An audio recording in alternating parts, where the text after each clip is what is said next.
Hey, what's up everyone? This is Hitmon Mike and welcome to the channel. Okay, so for today's video, we are going to talk about tips for new collectors now that they're entering the space during a Pokemon boom. So just a little bit about myself. This is my 5th year collecting in the hobby. It feels like at this point it's like almost like a membership. But so just a little bit about myself. So I started collecting back in 1999. So I was in the 4th grade. Remember all the kids, we all had Pokemon cards out in the playground. Really cool stuff. I saw a lot of crazy trades. A lot of people get ripped off, but that's another story for another day. So I remember collecting, go to Target with my mom. She would buy me a pack here and there, not a lot. I think maybe I opened like 5 base set packs if I can remember correctly. Didn't pull anything. But I do remember that same Christmas in 1999 going into, Y2K, year 2000. I had like 3 fossil booster packs and I had 2 jungle booster packs. And I remember pulling a hollow Nidoqueen, which I have no idea where it is today. Must have been sold off or my mom threw it away or give it away. The typical 90s Pokemon collector story. And so at that point, I had no idea Pokemon cards existed. And it's funny because I played various Pokemon games, from between 1999 and 2020 when I re-entered the hobby. So I knew Pokemon existed, even though I was super into sports, doing other things in life, going to school, finishing my bachelor's degree and all that. Not once did I ever stop to think, hey, I think Pokemon cards are cool. Maybe I should start collecting again. That wasn't the case. So it took until, COVID happened. We were locked indoors, right? I remember I was working. I got off work and one of my best friends hit me up. He was like, hey, dude, do you remember Pokemon cards? And I was like, yeah, kind of, yeah. That's still a thing. And he recommended I watch this Twitch streamer. And I was like, first of all, I didn't even know what Twitch was at the time. So kind of out of the loop with everything going on. So the next day I finally made an account, watched the streamer. He was opening XY Evolutions. And I noticed all the previous artworks, it was basically a reprint set. So the next day I decided, why not? I think packs were like 10 bucks, 12 bucks, I believe. I bought 3 and then he pulled me a hollow Poliwrath and a hollow Gyarados. And I was like, oh, this is super cool. So I had it shipped, came to my door a week later, and then I started my Pokemon journey again. So everything was, crazy. At that time, Vivid Voltage was the newest set. We had Champion's Path prior, Darkness Ablaze, going all the way to Cosmic Eclipse. Hidden Fates, I remember, was the talk of the town. Everything was so overpriced, and I had no idea. I was paying $60 for Hidden Fates tins that were like 20 bucks at the store. I was paying 100 bucks for Shining Fates ETBs. They didn't move forever after the reprint, and now they're starting to pick back up, which is pretty funny. But anyways, I have a lot of advice for new collectors. So let's go ahead and start with tip number 1.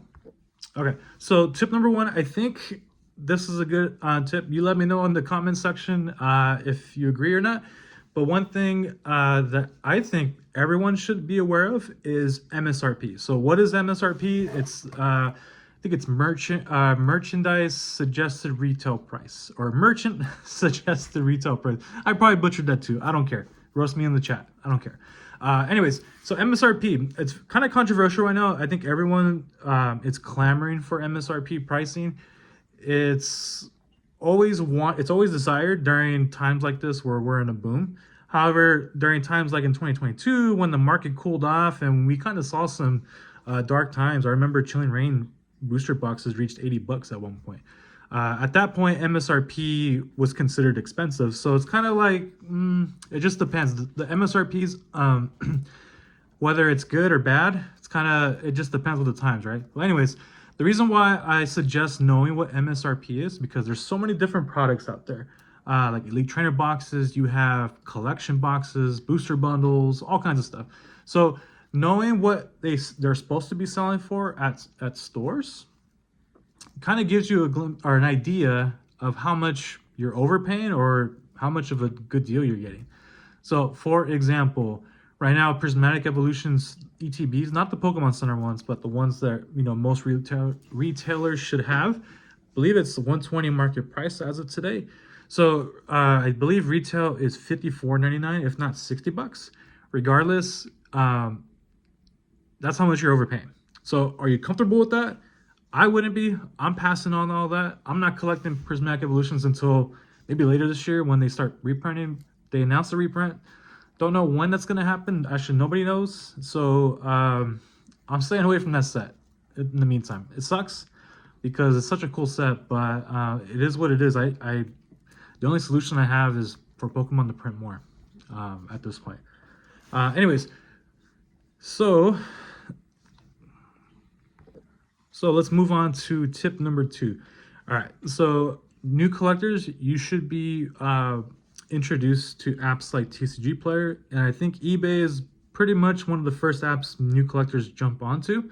So you have to be savvy and know how to use eBay last solds. And so to get this is the basics of the basics. There's other websites like Pokedata.io. There's TerraPeak, which is on eBay. There's also price charting, but we're gonna stick with TCG Player eBay last solds. So the reason why you want to be aware of eBay last solds, a lot of people will say, "Oh, I saw this card priced at $200," but in reality, anyone can list for whatever price, but market price is going to be what people are actually paying for, right? So you might see a card go for $200, but in reality, people are buying it at 120 or 100.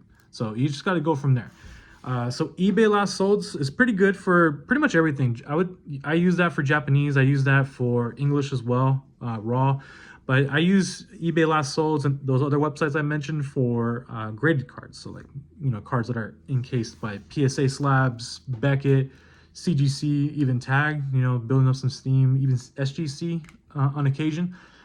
For English raw, especially for modern, I like to use TCG Player. They're pretty up to date. They're pretty accurate. It gives everyone some pretty good data. The market price, last solds, median listing price, things like that. Those are all good pieces of information to have. So the more info, the better.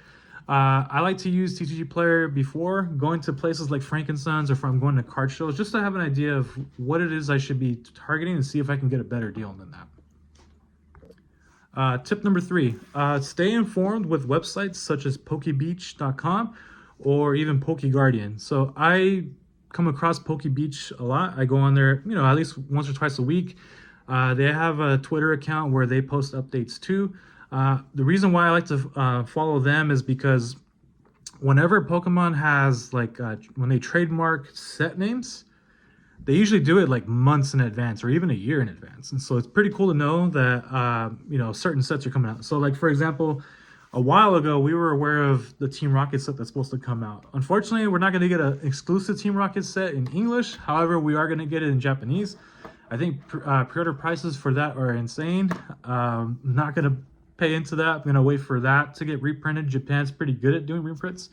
So miss me with those high pre-order prices. Anyways, so you can kind of forecast sets in advance because PokeBeach.com, they're on it. I don't know what their sources are. They probably have people well connected with the actual company, so maybe that's why. But it's always good to be informed to see what's going on not only in the TCG market but also in the TCG competitive.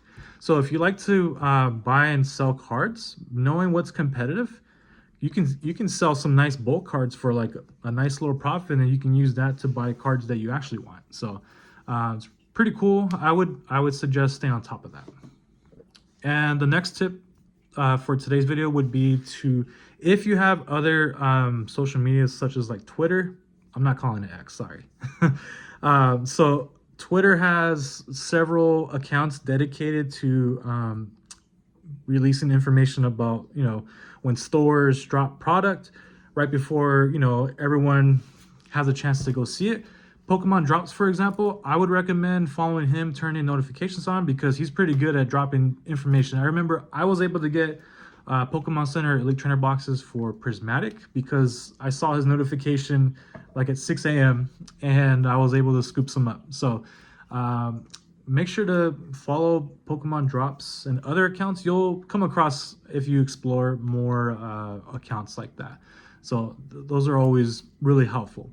And then the last piece of advice I'm going to give you guys is just have fun. I know it's kind of cliche, but it's not a sprint, it's a marathon.